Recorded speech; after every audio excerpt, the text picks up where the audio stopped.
그래서 요런 일련의 사건들 때문에 3월에 사찬, 설, 오유가 고구려, 태대영, 고현무와 함께 각각 정예, 병사 1만 명을 거느리고 압록강을 건너 옥골에서 옥골이구나. 옥골에 이르렀는데 무엇 말갈 군사들이 먼저 개돈양에 이르러 기다리고 있었다라는 기사가 있습니다. 이게 바로 고구려하고 신라가 연합해서 요동을 쳤다라는 이야기고, 자 일단 옥골은 뭐냐면은요. 옥골은 뭐라냐면은 압록강은 이강이죠. 그 보시는 요강입니다. 옥골은 오골성입니다. 오골성의 2층이 바로 옥골입니다. 오골성으로 갔는데 고구려 군사하고 신라 군사가 합쳐서 간 거예요. 자 갔는데 근데 저 누구냐 개돈양이라는 곳에서 말갈 군사들이 기다리고 있었다라고 하는데, 신성이 있죠. 신성의 다른 이름이 돈성이라고 하거든요. 돈성.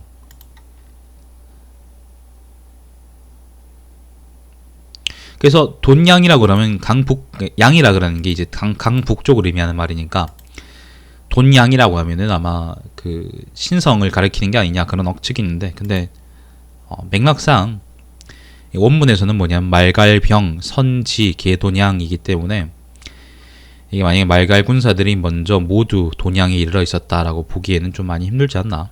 그냥 개돈양 자체가 지명이지 않나 싶고, 개돈양은 어딘지가 알 수가 없습니다. 그래서 여기서 우리가 알 수 있는 거는 신라군하고 고구려군이 연합해서 오골성까지 왔고, 오골성에서 말갈 군사들을 쳤다, 어딘가에 있는 말갈 군사들을 쳤다라는 이야기를 우리가 이해할 수가 있고요.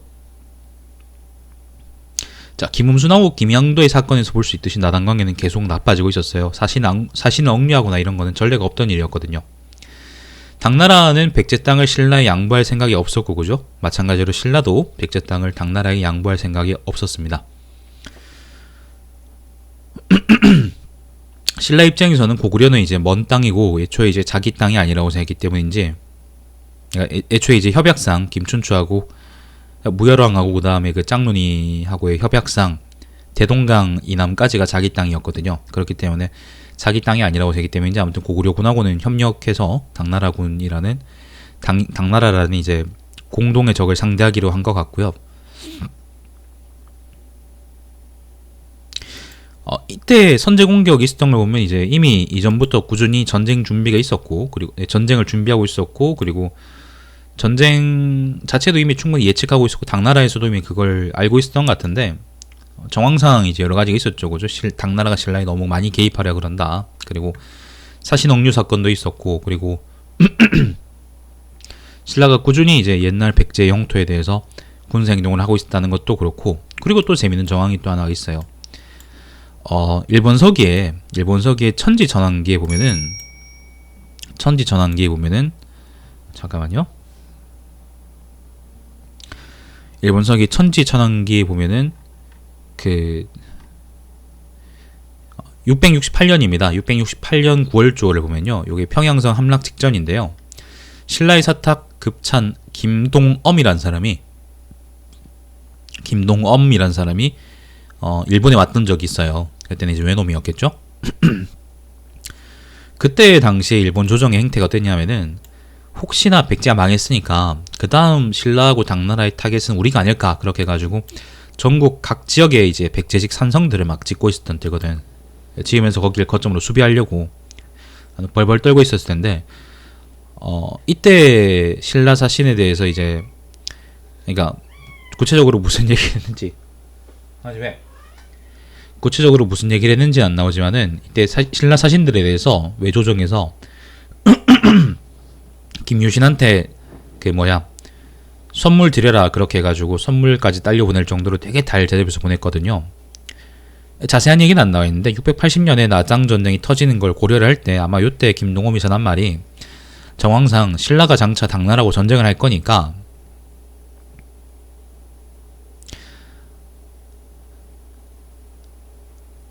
뭐 당나라하고 전쟁한다 그런 얘기를 했는지 모르겠지만은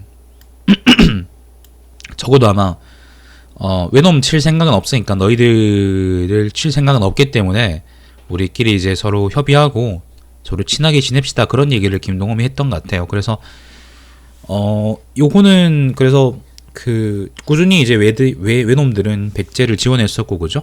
백제하고 연합해서 신라를 많이 괴롭혔었었는데, 거기에 대해서 이제 오랜 빚을 청산하는 거다라고 볼 수도 있는 거고, 그리고 신라 입장에서는 내당 전쟁을 준비하기 위해서 외놈들은 이제 후방에는 위협이니까 얘들을 잠정적으로 없애버리는 거이기도 하고, 외놈들 입장에서는 걱정하고 있던 신라고 당나라가 안 쳐들어오네, 그렇게 해서 아주 좋아하실 수 있겠죠. 요 이후에 외놈들은 천지천왕이 죽고 난 이후에 그 아들 레미가 왕위에 올랐는데, 그거를 이제 그 삼촌 숙부가 이제 쿠데타를 일으켜가지고 이제 정권이 한번 뒤집어집니다. 그래서 이제 자기들끼리 조용히 살게 되는 그런 상황이 되고요. 우리가 알듯이 이제 당나라하고 신라는 서로 전쟁을 벌여가지고 치고받고 하게 됩니다.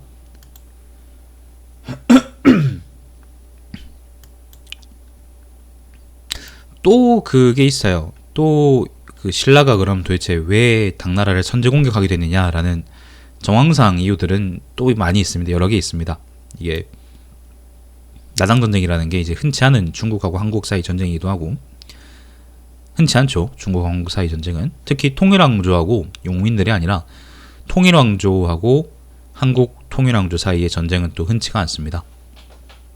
서로 만만한 상대 아니니까 그 서로 이제 가급적 안 건드리려고 그랬거든. 토번이 변수가 또 하나 있습니다. 이게 서부에 있던 토번이라는 데가 있어요. 지금의 티베트인데, 이 티베트 친구들이 그때는 엄청 셌거든요. 지금은 개쩔이지만, 티베트하고 당나라는 그 당시에 장안을 두고 이제 그 친이 많이 그렇게 서로 경쟁하고 있던 사이기도 하고, 그리고 당나라가 그 만들어놨던 서역의 영토들을 가지고 경쟁하는 사이기도 했어요. 그래서 요때 당시 어떤 일이 있었냐면은 670년 7월이니까 이거는 지금 그 개돈양에서의 싸움하고 이제 개돈양에서 싸움보다 4달 정도 뒤인 거죠, 그죠? 660년 7월에 당나라하고 토번 사이에 전투가 하나 있었습니다. 큰 전투가 있었는데 대비천 전투라 그래서요.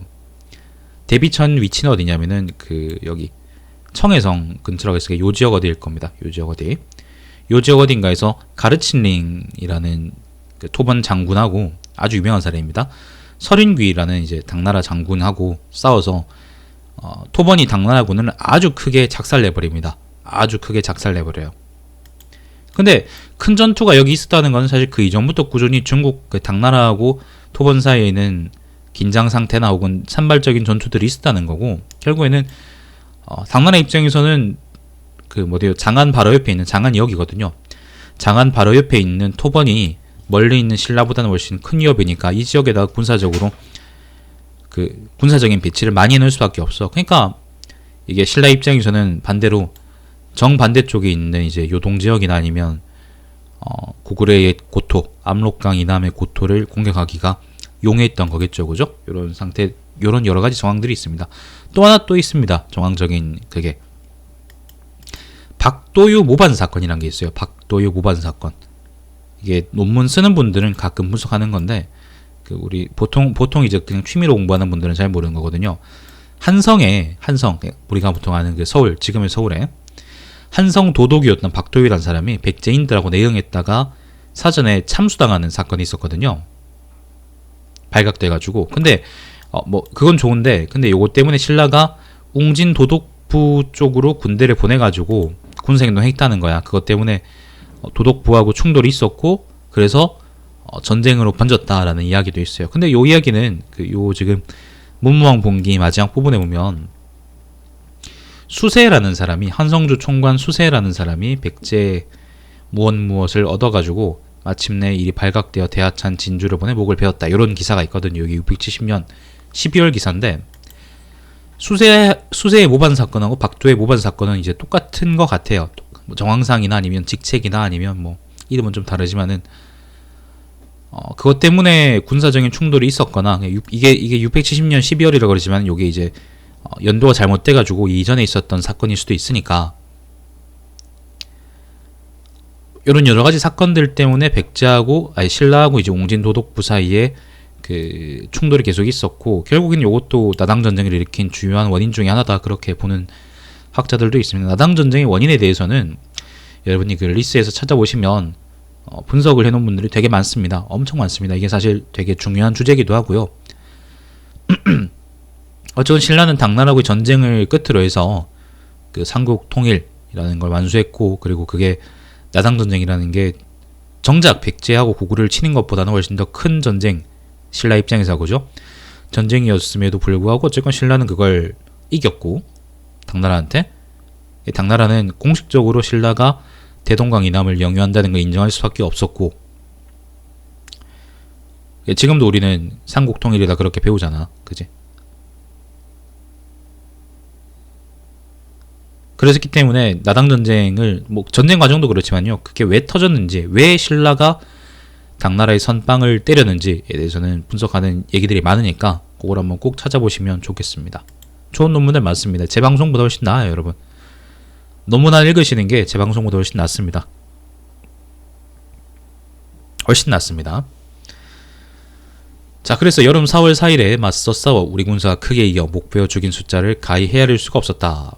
당나라 아까 개돈양에 있던 말갈 군사들하고 싸워서 크게 이겼다고 합니다. 자 당나라 군사가 계속 왔으므로 우리 군사는 물러나 백성을 지켰다. 백성이라는 거는요 백성이라는 거는 그 안성 안성이 여기냐? 아무튼 이 경기도 남부 이쪽 그죠? 안성 여긴가? 여기를 백성이라 그러네.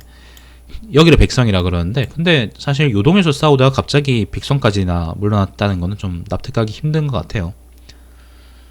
어쩌면은 그 요동 지역이 어딘가를 백성이라 그러는 걸지도 모르고 아니면 평양이나 대동강 이북 지역 어딘가를 그렇게 부르는 걸지도 몰라요. 아무튼 백성이라 그러면 안동 보통 이제 그 안성으로 보는 것 같아서 일단 안성으로 저는 표현해놨습니다. 다른 이설이 없더라고 희한하게. 자 6월에 고구려 수임성 사람인 수임성 어딘지 몰라요. 자, 대형 모잠이 말하는 게 바로 건모잠입니다. 건모잠. 자 모잠이 남은 백성들을 모아 궁모성으로부터 폐강 남쪽에 이르러 당나라 관리와 승려, 법안 등을 죽이고 신라로 향했다. 궁모성이라는 거는 그겁니다. 그 어딘지 알 수가 없는데요. 계모성이라 보는 사람도 있고 뭐 그렇습니다. 근데 뭐 정확히 알 수는 없고요. 어쨌건 요동지역 어딘가라는 거는 확실한 것 같아요. 요동지역 어딘가에서 건모잠이 반란을 일으켰다라는 얘기입니다. 자, 폐강 남쪽에 이르러 당나라 관리와 승려 법안 등을 죽이고 폐강이라는 거는 어디냐면은 거기입니다. 대동강을 의미하죠. 근데 여기서 법안을 죽였다 그랬죠. 법안이란 게 아까 누구 있냐면은 신라에다가 자석 가지러 왔던 그 새끼잖아. 여기서 굳이 당나라 관리하고 법안을 죽였을까? 왜 죽였을까? 할 때 당나라 관리는 그렇다 치고 법안을 왜 죽였을까? 사실 우리가 궁금한데 아마도 법안이 그 신라에 대한 당나라의 프락치였기 때문에 이때 이렇게 죽인 게 아니었을까 그런 생각이 들어요. 아니면 당나라 조정에 적극적으로 협력하고 있던 사람이었을 수도 있죠. 아무튼 그래서 그 다른 사신들하고는 다르게 사신들이 뭐 다 그렇긴 하지만 특히 법안이라는 놈은 아마 프락치가 아닐까 그렇게 의심을 하는 사람들이 많다라고 말씀을 드리면 되겠습니다. 자 서해 사야도에 이르러서 고구려 대신 연정토의 아들인 안승을 보고 한성 안으로 맞아들여 받들어 임금으로 삼았다.